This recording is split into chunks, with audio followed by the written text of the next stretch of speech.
pode servir de alguma forma para a gente coloca no quartinho da bagunça. Tudo aquilo que a gente tem dificuldade de desapegar, a gente põe no quartinho da bagunça. E aí esse quartinho vai enchendo, vai enchendo, vai enchendo, vai enchendo. Chega uma hora que a porta a gente tem que empurrar para ela fechar, né? Senão não fecha a porta. E aí quando a gente abre, o que corre o risco de acontecer? Tudo aquilo que está dentro do quartinho da bagunça, despejar em cima da gente, né? E aí a gente tem que lidar com tudo aquilo que despejou em cima da gente. Com a nossa alma, funciona mais ou menos assim. É o lixo, né? O lixo emocional, o lixo que a gente vai juntando das feridas, das mágoas, das circunstâncias daquilo que a gente viveu, das experiências que a gente já teve na nossa vida. E na nossa alma a gente tem tipo um quartinho da bagunça. E a gente vai juntando aquilo lá, sabe? Vai juntando, vai juntando, vai juntando. Só que chega um momento que a gente precisa tirar aquilo e jogar fora, porque é lixo. Não vai servir mais, né? É muito raro a gente guardar alguma coisa achando que vai usar de novo e, de fato, a gente usar de novo depois. Só vai ficando lá ocupando espaço. E aí, quando chega um dia que a gente fala assim, eu preciso arrumar esse quarto, que não tem jeito, não cabe mais nada ali. E aí que a gente entra naquele conflito, porque a gente não quer ficar mexendo em coisas que nem vai ter mais serventia, mas a gente sabe que a gente precisa mexer, né? E o despojar, ele fala muito a respeito disso. A gente precisa entrar lá no quartinho da bagunça da nossa alma, pegar tudo aquilo que está ocupando um espaço que não é mais dele, pegar tudo aquilo que está nos machucando de alguma forma, todos aqueles sentimentos, todas aquelas sensações que prendem a gente emocionalmente e que de alguma forma nos causam mal, e colocar para fora todo esse lixo. Porque se a gente tentar colocar alguma coisa com todo esse lixo lá dentro, a gente não vai conseguir, né? E na verdade, não vai ter nem acesso, porque está cheio.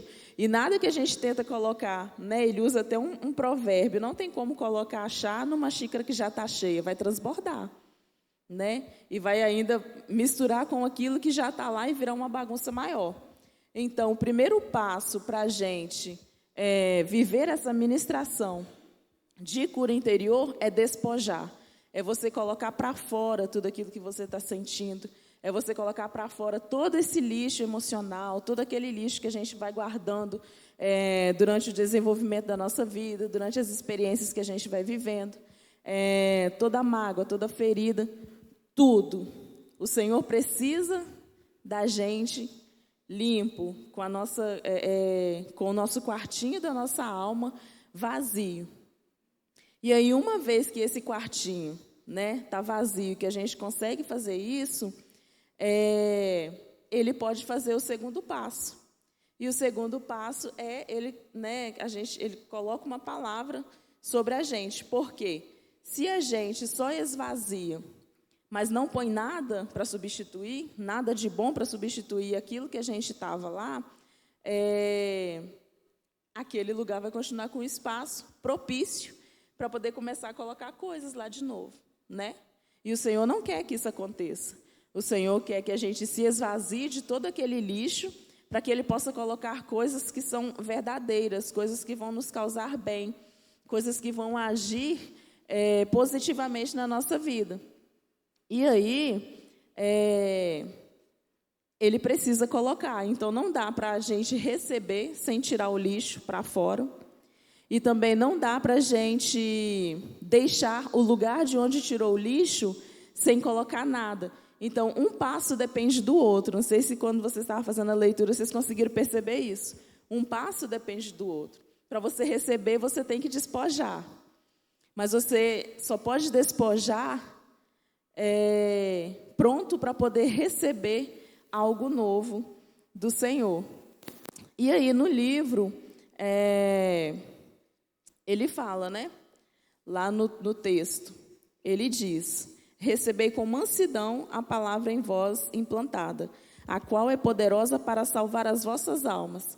Isso aqui é só um ponto, né? Para poder, em questão de salvar as vossas almas, porque às vezes a gente acha que está falando de salvar no sentido de salvação, de ter recebido o céu, né, e tudo.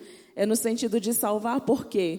Quando a gente está com a nossa alma ferida, quando a gente está com a nossa alma machucada, a sensação que nós temos é de que nós estamos perdidos de verdade.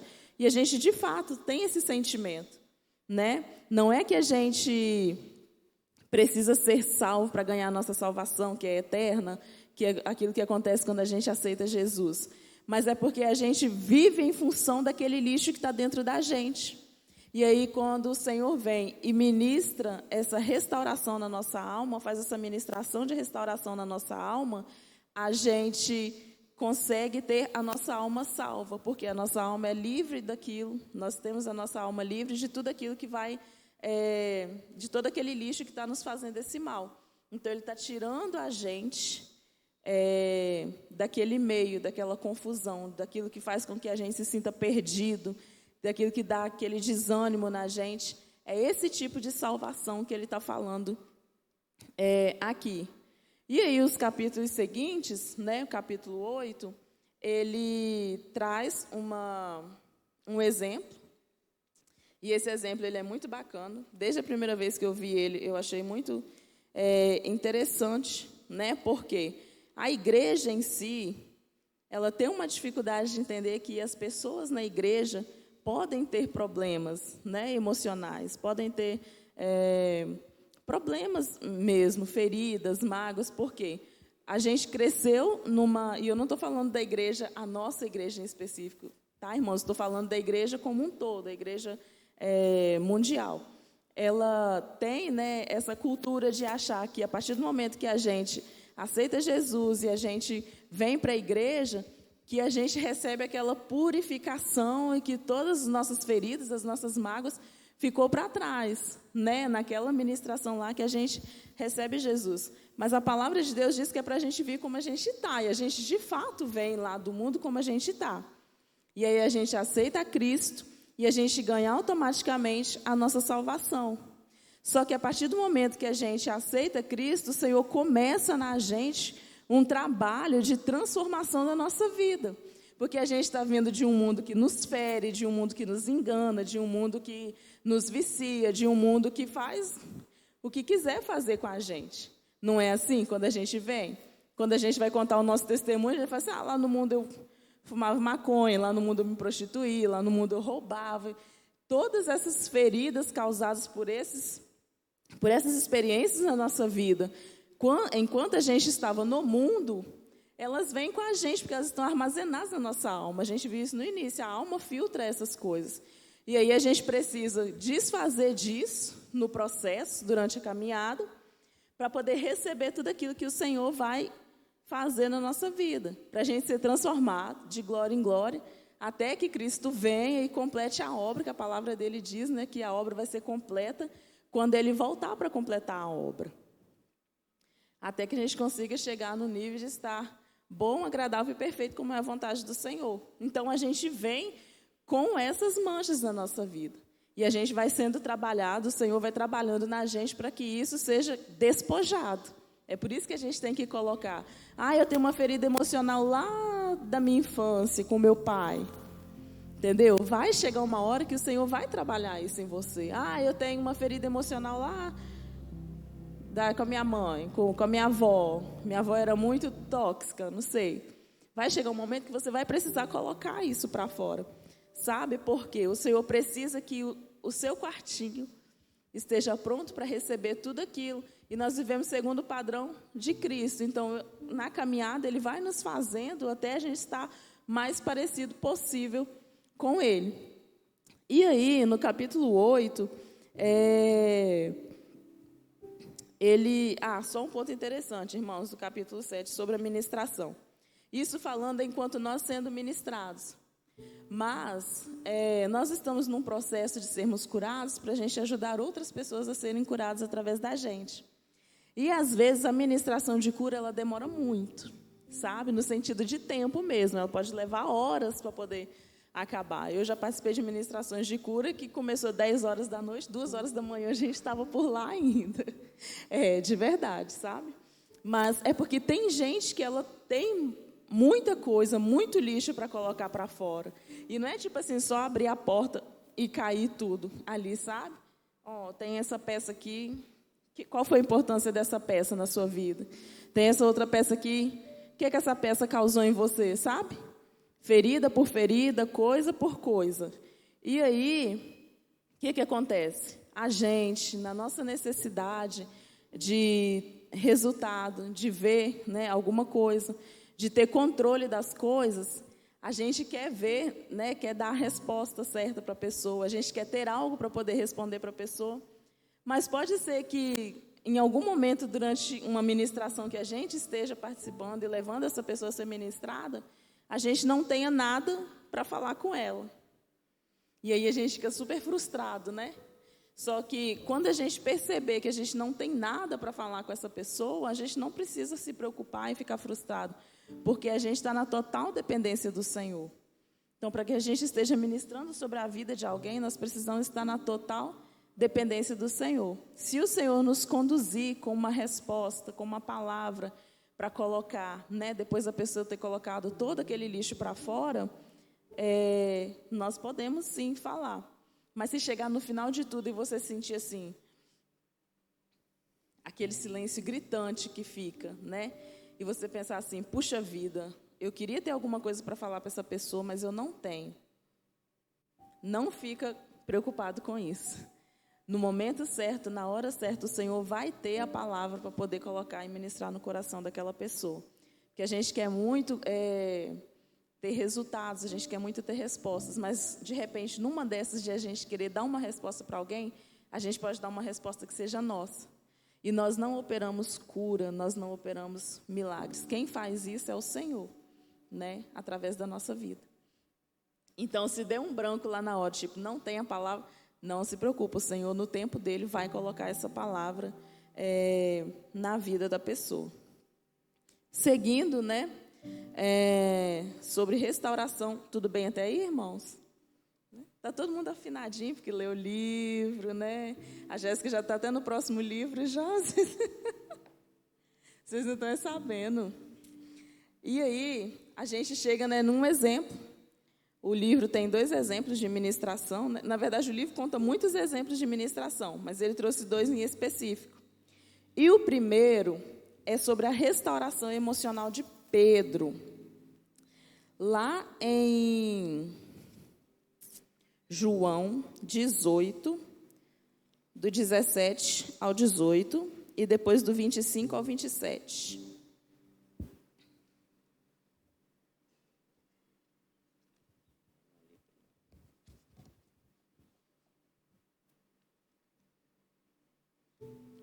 Os irmãos podem abrir aí.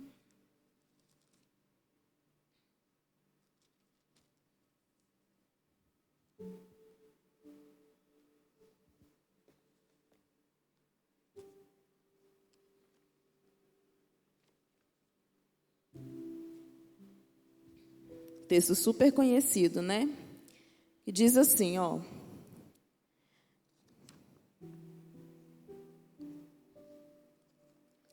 A porteira perguntou a Pedro: não és tu um dos discípulos deste homem? Respondeu ele: não sou. Fazia frio e os servos e os guardas estavam em pé ao redor de uma fogueira que tinham feito para se aquecer. Pedro também estava com eles, aquecendo-se. Simão Pedro continuava de pé, aquecendo-se. Então lhe perguntaram: não és um dos seus discípulos? E ele negou, dizendo: não sou. Um dos servos do sumo sacerdote, parente daquele a quem Pedro cortara a orelha, perguntou: não te vi eu no jardim com ele? De novo Pedro negou. E naquele momento um galo começou a cantar. E nesse momento, quando Pedro cai a ficha de que ele fez aquilo que o Senhor disse que ele faria, uma ferida se instaura na alma de Pedro. Por quê? Vamos pensar um pouco, né? Pedro, ele tinha um temperamento muito intenso. E ele foi aquele que jurou ao Senhor que de forma alguma, em momento nenhum, em hipótese alguma, ele trairia o Senhor. Quando o Senhor disse, não, tal dia, antes que gale cante, 3 vezes você vai me negar. Não, meu Deus, jamais, eu não. Porque talvez Pedro fosse o mais ligado ao Senhor, né? E Pedro desenvolveu um relacionamento com Cristo de muita intimidade. Só que naquela época, até o livro vem falando sobre isso, né? Qual que era a cultura daquela época? Quando eles falavam assim, vai chegar um novo reino vai ser estabelecido. Eles pensavam literalmente na cultura de reino. E a cultura de reino deles naquela época era o palácio, o trono, a pessoa ia chegar, sentar, ia ter os seus pessoas mais próximas ali, conselheiras, ministros, né? Ia montar um exército, aí ia ter os chefes dos exércitos. E Pedro enxergava o reino dessa forma. E aí, quando Cristo chegou e começou a confrontar tudo aquilo que eles pensavam, eles ficaram meio assim. Mas ainda assim, alguns deles, né, faziam lá suas campanhas, na expectativa de quando de fato o reino de Deus viesse, quando de fato tudo aquilo que Cristo, né, e a palavra vinha falando acontecesse, eles fossem as pessoas beneficiadas, que estavam ali mais próximas de Jesus, por estarem mais próximas de Jesus, né? E aí, mediante todos aqueles milagres que Jesus fazia, todas aquelas proezas que Jesus fazia, de repente, ele se vê numa situação de que Cristo vai ser morto numa cruz, e de que ele está traindo, porque Pedro acreditava no amor que ele sentia, né, por Jesus, e ele falava assim, não, eu não vou te trair, porque eu te amo. E aquilo era tão real para ele, que se tornou uma verdade. Na nossa vida não é diferente, tem coisas que acontecem com a gente, que a gente põe toda a nossa confiança naquilo, a gente acredita tanto naquilo, que aquilo se torna uma realidade para a gente. E às vezes não é uma coisa boa, às vezes é um padrão ruim, um pensamento mau, um sentimento, uma sensação, que a gente vai alimentando, e isso se torna uma verdade na nossa vida. E para que Jesus pudesse fazer na vida de Pedro tudo aquilo que ele tinha que fazer, Pedro precisava ser confrontado nessa área. E aí, em Lucas, talvez o livro de Lucas ele tenha uma visão diferente. Parece que Lucas ele pegava as coisas mais assim, a fio. E na versão de Lucas, ele fala que quando Pedro nega pela 3ª vez, Jesus se volta para ele e olha ele nos olhos. E quando Jesus olha nos olhos de Pedro, percebe o que fez. E essa ferida é instaurada na alma dele. E aí todo aquele processo acontece. Então, nessa parte do texto, de João 18, 17, 25, 27, é um momento em que a ferida é causada na alma de Pedro. E aí passa aquele processo da crucificação, Jesus ressuscita, glória a Deus por isso, né? Mas Pedro não podia ficar daquele jeito, senão ele não ia conseguir fazer aquilo que o Senhor tinha preparado para ele fazer. E aí diz, né, a palavra em João 21, e diz assim, quando saltaram em terra, viram brasas acesas, tendo por cima peixe e pão. E disse-lhe Jesus, trazei alguns dos peixes que apanhastes. Depois de terem comido, Jesus perguntou a Simão Pedro, Simão, filho de João, amas-me mais do que estes? Ele respondeu, sim, Senhor, tu sabes que te amo. Disse-lhe, apacenta os meus cordeiros. Tornou a perguntar-lhe, Simão, filho de João, amas-me? E ele respondeu, sim, Senhor, tu sabes que te amo. Disse-lhe Jesus, apacenta as minhas ovelhas. Perguntou-lhe pela 3ª vez, Simão, filho de João, amas-me? Simão entristeceu-se por Jesus lhe perguntar a 3ª vez, amas-me? E respondeu, Senhor, tu sabes tudo, tu sabes que eu te amo. E disse-lhe Jesus, apacenta as minhas ovelhas. Em verdade te digo, que quando eras mais moço, te cingias a ti mesmo e andavas por onde querias. Mas quando fores velho, estenderás as mãos e outro te cingirá e te levará para onde não queres.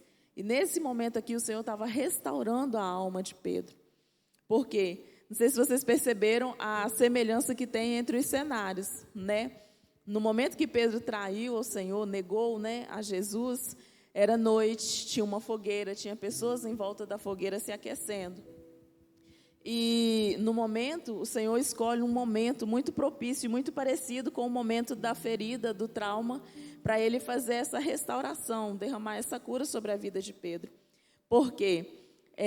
Na maioria das vezes, quando nós temos uma ferida e ela é muito profunda, muito forte, nós precisamos ter algo que nos traga à memória aquela ferida.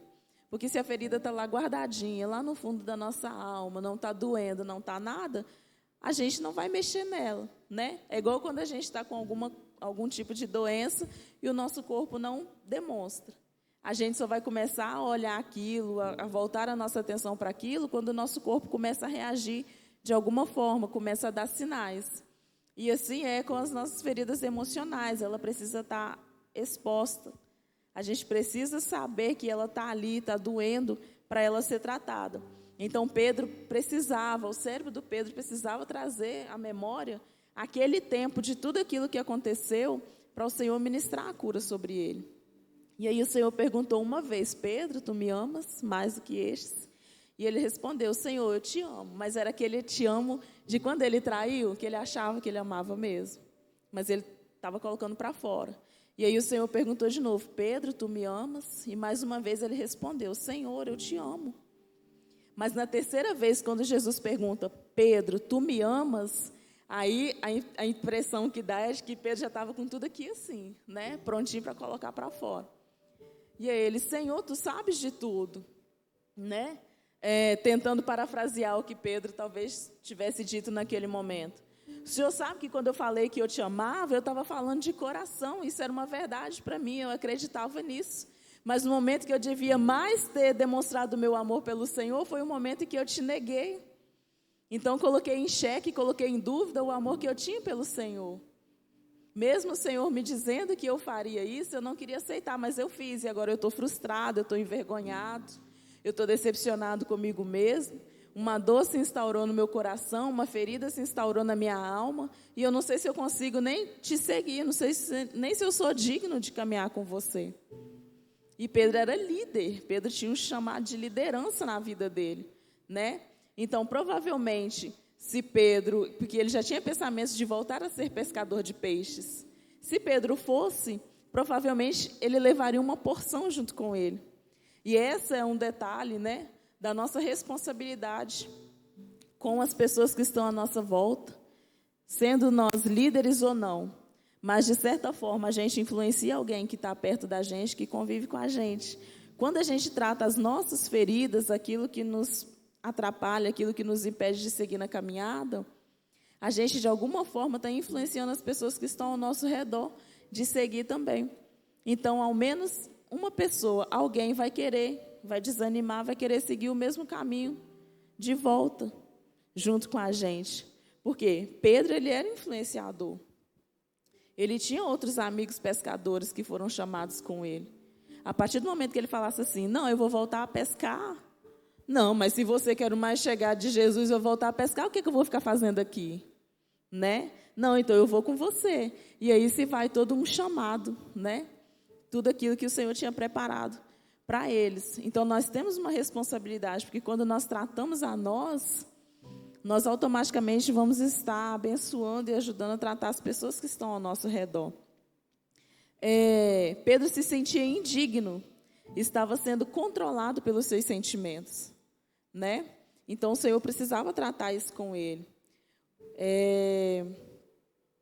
Tem uma parte muito interessante, deixa eu achar aqui no livro, para vocês acompanharem.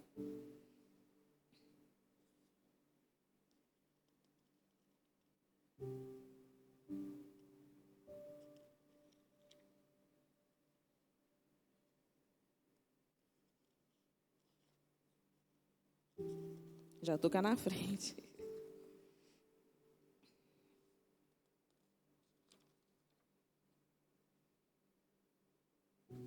Sim. depois que Jesus fez com que Pedro colocasse, né, tudo aquilo para fora, Jesus tinha uma palavra para poder derramar sobre a vida de Pedro, para que ele fosse preenchido de algo bom, uma vez que toda aquela coisa ruim que estava com ele colocou para fora, né? Depois, na página 146, irmãos, o segundo parágrafo. Depois que Jesus levou Pedro a colocar a sua dor para fora, como consta em João, a palavra que Jesus deu para ele, preencher o vazio que ficou após ele ter sido desabafado. E disse: Pedro, enquanto for jovem, você vai dirigir o seu caminho, mas vai chegar um dia que outras pessoas virão, o amarrarão e o levarão. E Pedro recebe essa palavra, né? E Jesus tranquiliza Pedro nesse momento. João, então, disse que Pedro sabia de que o mestre estava falando.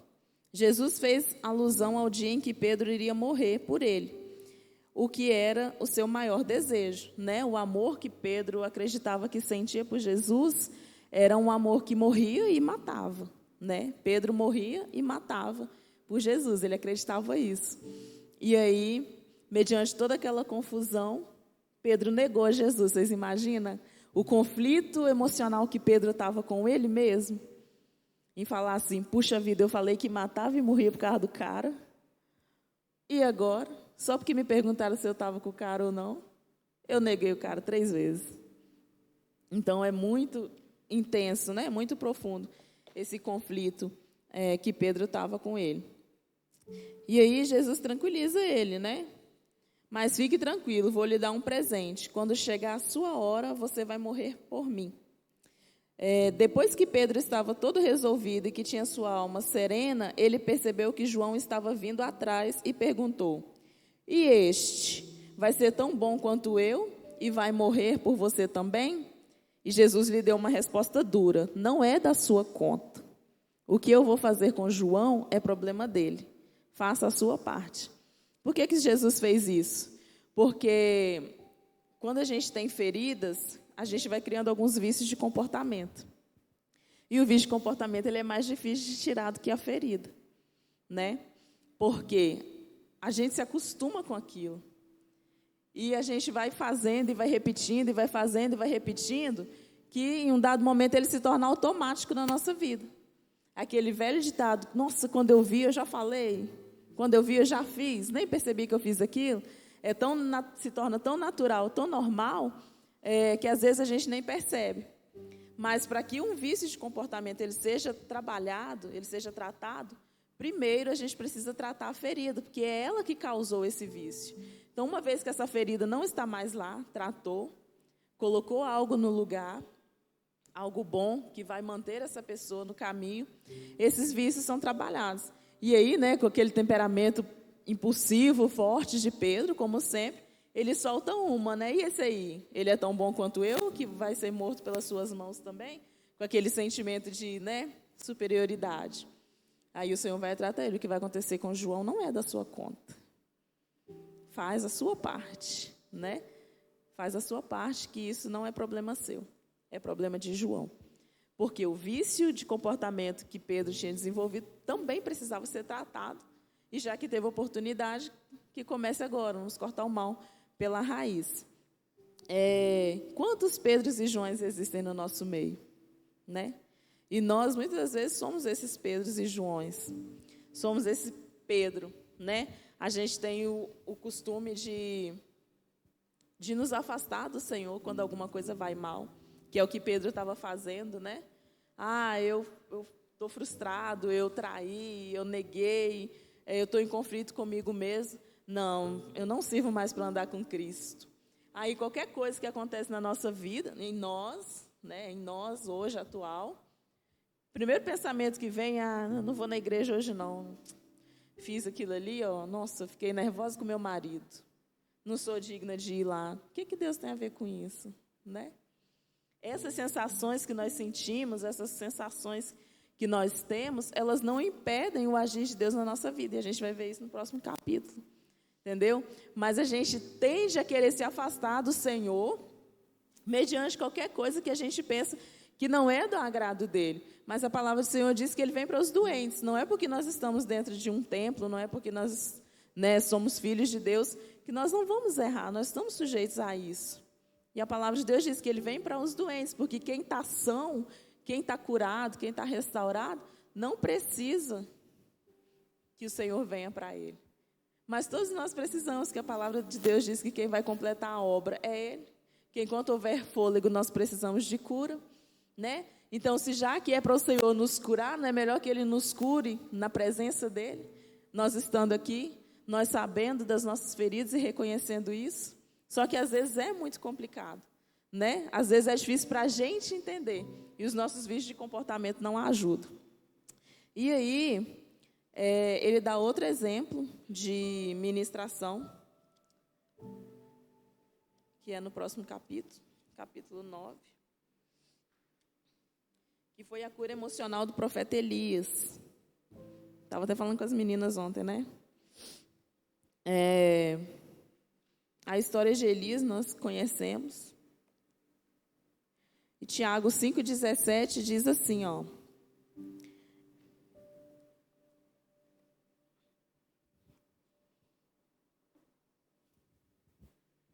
Elias era um homem como nós, sujeito aos mesmos sentimentos, e orando pediu-lhe que não chovesse. Por 3 anos e 6 meses não choveu sobre a terra. E orou outra vez, e o céu deu chuva, e a terra produziu seu fruto. Aqui o texto já traz uma pancada, né? Aquilo que eu falei antes. O costume que a igreja tem de achar que porque nós somos pessoas de Deus, porque nós somos pessoas que nos relacionamos com Deus, que nós não podemos ter crise emocional, nós não podemos ter problemas emocionais, nós não podemos ter nenhum tipo de problema que seja nesse caráter, né? E aí a palavra diz, Elias era homem como nós, então ele era sujeito à frustração, ele era sujeito a pecar, ele era sujeito a ficar chateado, a ficar magoado, a ter feridas, ele era sujeito a isso tudo. E qual que era o relacionamento de Elias, né? Teto a teto. E aí, a história de Elias com Jezabel. E esqueci o nome do homem, gente. Como é que era o nome? Acabe, não era? Acabe. Aquela guerra, né, que havia, e algo precisava ser desmontado. Na página 151, irmãos. Elias era semelhante, terceiro parágrafo. Elias era semelhante a nós, com os mesmos sentimentos, mas isso não fazia com que ele fosse menos homem que Deus. Menos homem de Deus. Quero desmontar isso da sua mente, porque se o seu pastor estiver com problema no coração, precisando de cirurgia, você vai orar, jejuar e buscar a Deus a cura para ele. Mas se souber que ele está com uma depressão crônica, trancado no quarto, sem querer ouvir ninguém e precisando de psiquiatra, a primeira coisa que vem à sua mente é que ele está em pecado. Não é verdade? É uma pergunta para refletir, né? Por causa dos costumes que foram implantados no nosso meio.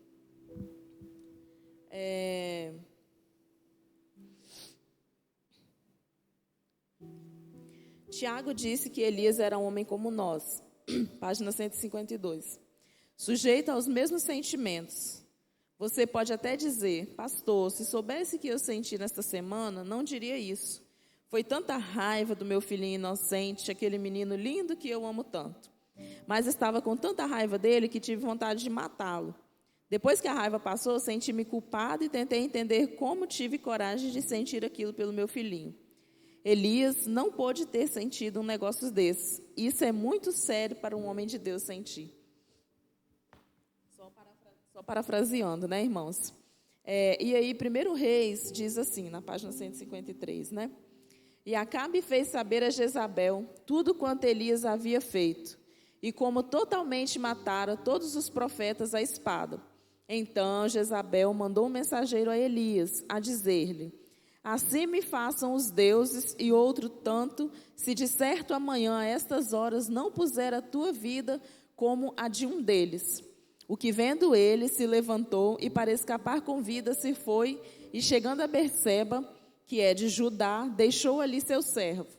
Ele, porém, foi ao deserto, caminho de um dia, e foi sentar-se debaixo de um zimbro, e pediu para si a morte e disse: já basta, o Senhor, toma agora, já basta, ó Senhor, toma agora a minha vida, pois não sou melhor do que meus pais. E deitou-se e dormiu debaixo do zimbro. E eis que então um anjo tocou e lhe disse: levanta-te e come. Elias ficou frustradíssimo, né? Às vezes a gente faz coisas gerando uma expectativa, esperando um resultado, e aí quando esse resultado não acontece, a gente fica frustrado. E foi isso que aconteceu com Elias, né? Mas ele ficou frustrado num nível de depressão, ele ficou muito mal mesmo. Porque ele esperava que depois de tudo aquilo que aconteceu, de todas aquelas batalhas, né, de tanta gente ter morrido em função disso, que Jezabel se entregasse, né, se convertesse e desistisse de toda aquela guerra. Mas não foi isso que ela fez. Ela falou assim: você matou um monte meu, eu matei um monte seu. Mas agora o meu alvo é você. Enquanto eu não te encontrar e fazer com você o que você fez com os meus, eu não vou sossegar. E aí ele ficou assim: o que está acontecendo? Né? Desculpa. Não era isso que eu estava esperando. Não era esse resultado que eu estava esperando. E aí ele ficou frustrado, ele se sentiu incapaz, né? E o texto diz alguns sentimentos que Elias começou a ter. E o primeiro deles foi medo, né? Porque ela falou que ia matar ele, e ele ficou com medo e fugiu. E às vezes acontece coisas na nossa vida que a gente fica com medo mesmo, né? A gente repensa muita coisa da nossa vida. E aí outro sentimento que teve em Elias, sensações, né? Foi de solidão.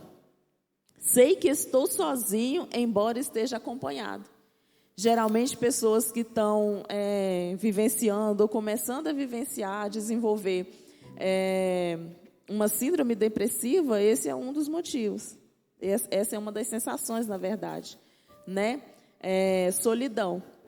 E por mais que a pessoa se sinta sozinha, olha só como que a alma da gente é complicada. Por mais que a pessoa se sinta sozinha, ela faz com que ela fique sozinha. Ela se isola, ela não quer ver ninguém, né? Ela fica para lá. Só que ela se isola, ela se auto-se-isola e ela se sente sozinha.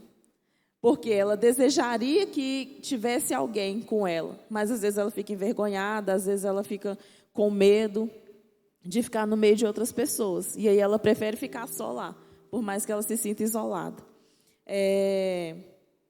Outro sentimento, o desejo de morrer. Acontece muito, né? E é o tipo de coisa que a gente precisa vigiar, né? Ele se virou para Deus no auge da sua dor, na página 158, e disse: Senhor, eu quero morrer, tira a minha vida. A dor daquela frustração, a dor daquilo que Elias estava sentindo naquele momento era tão forte que ele achava que ele não aguentaria. E aí ele preferia a morte do que vivenciar aquela dor que ele estava sentindo.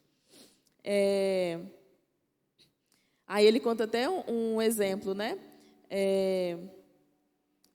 Na verdade, ele parafraseia no livro, sobre as pessoas que têm o desejo de morrer e são cristãos, né? Na maioria das vezes, elas ficam só no desejo de morrer, por causa da questão sobre o salário, sobre o suicídio, né? E o inferno. Então, elas ficam com medo de tirar a própria vida, ou seja, de se matar, por causa do inferno. Mas elas passam pelo desejo de morte. Tem umas que falam assim, né? Às vezes vai conversar com o pastor e fala assim: ai, pastor, você podia pedir para Deus vir me tirar logo. Ou Jesus podia voltar logo, que é para esse sofrimento, essa aflição acabar. Né? Isso tudo porque são as sensações que a gente está sentindo. Às vezes a gente acha que a gente não vai suportar aquela dor de verdade. E não é porque a gente está no seio da igreja, não é porque nós estamos nos relacionando com Deus, de alguma forma, que a gente não está sujeito a passar por isso. Nós estamos sujeitos a passar por isso. E uma outra sensação que Elias teve, né, foi de baixa autoestima, que também é uma sensação, um sentimento, né, de alguém que estava ali, talvez entrando ou vivendo, né, um momento depressivo, porque a depressão ela tem graus que são mais leves, tem graus que são médios, tem graus que são mais profundos. E não significa que a pessoa vai ficar nele o tempo todo. Ele passou por um momento depressivo na vida dele, né?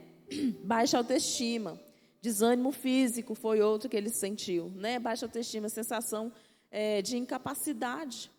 Poxa vida, eu tinha tudo muito bem estruturado para poder fazer, mas os meus planos foram totalmente frustrados. Nada daquilo que eu esperava que fosse acontecer, aconteceu. E agora, o que é que eu vou fazer? Eu sou um nada.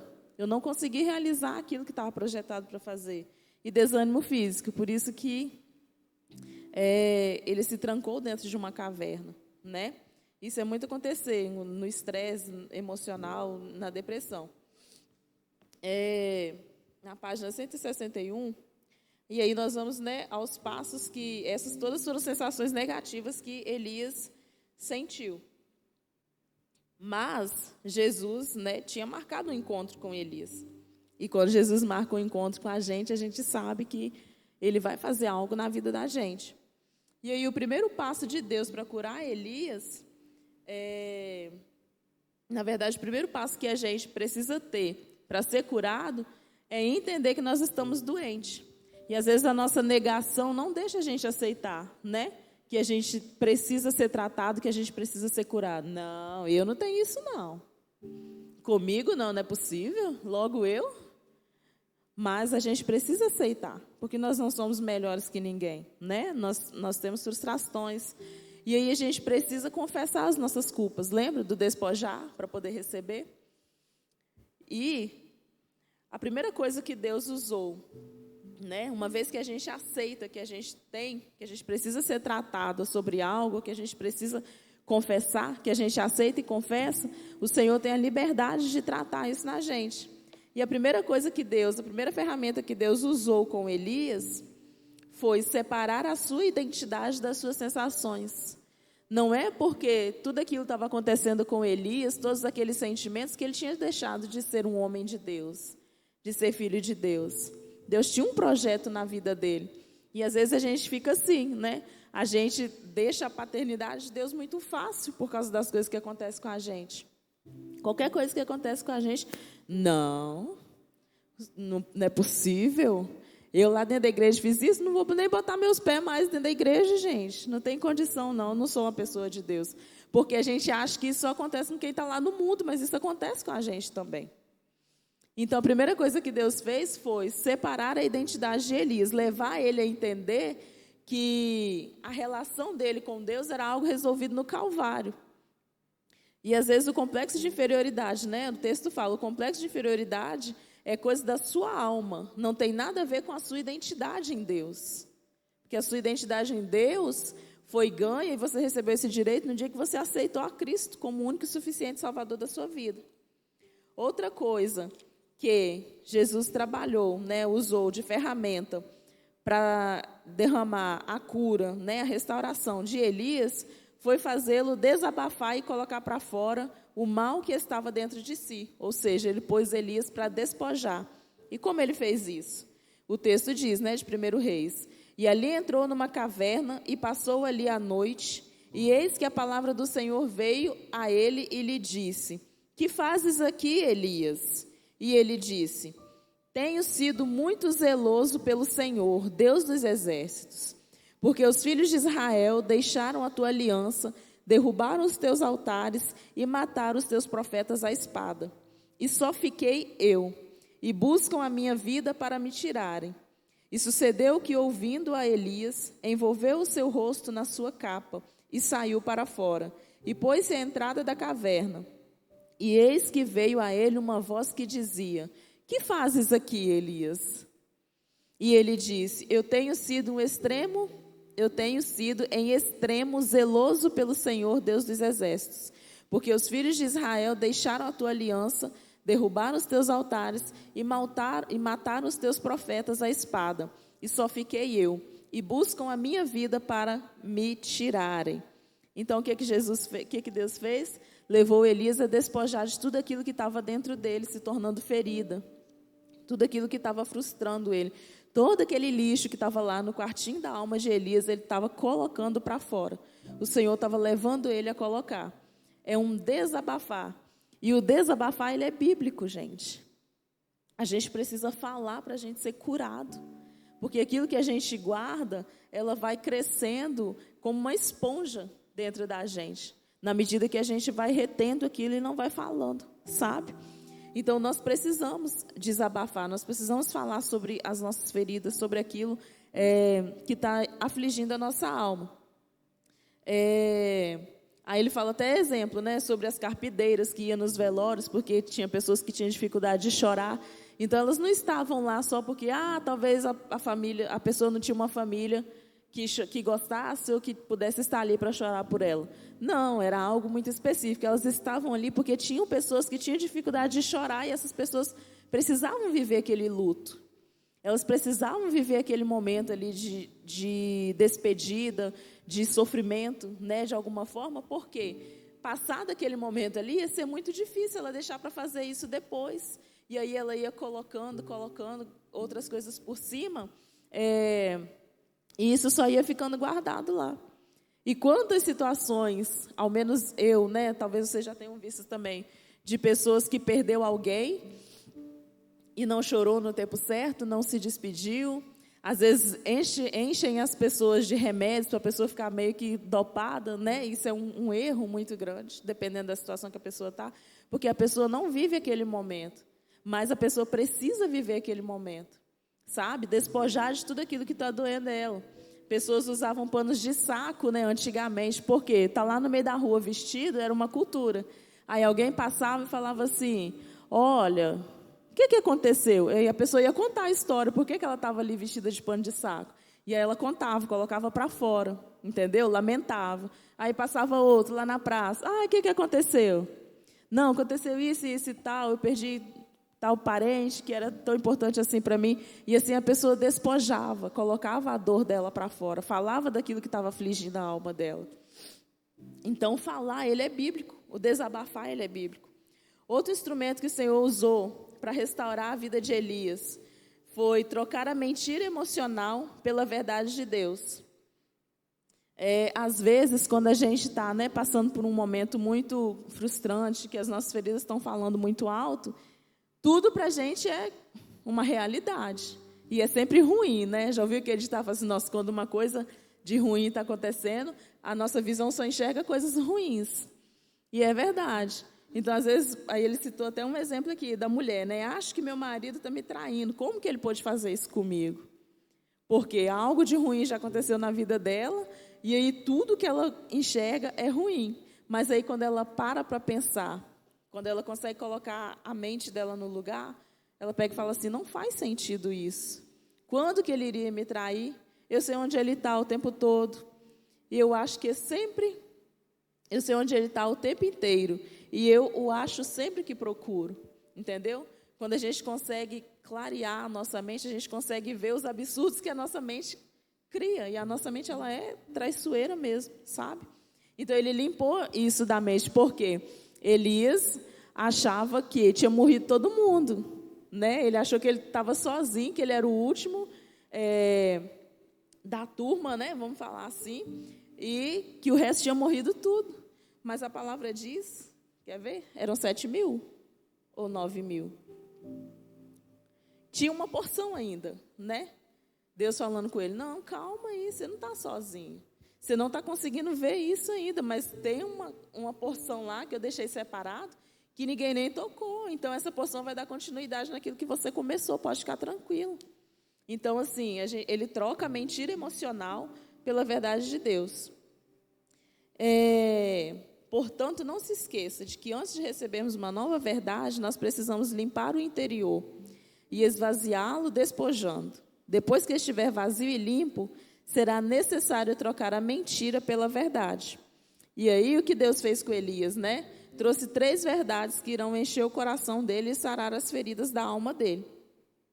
Um novo modo de ver a Deus, na página 169, já virando para 170, né?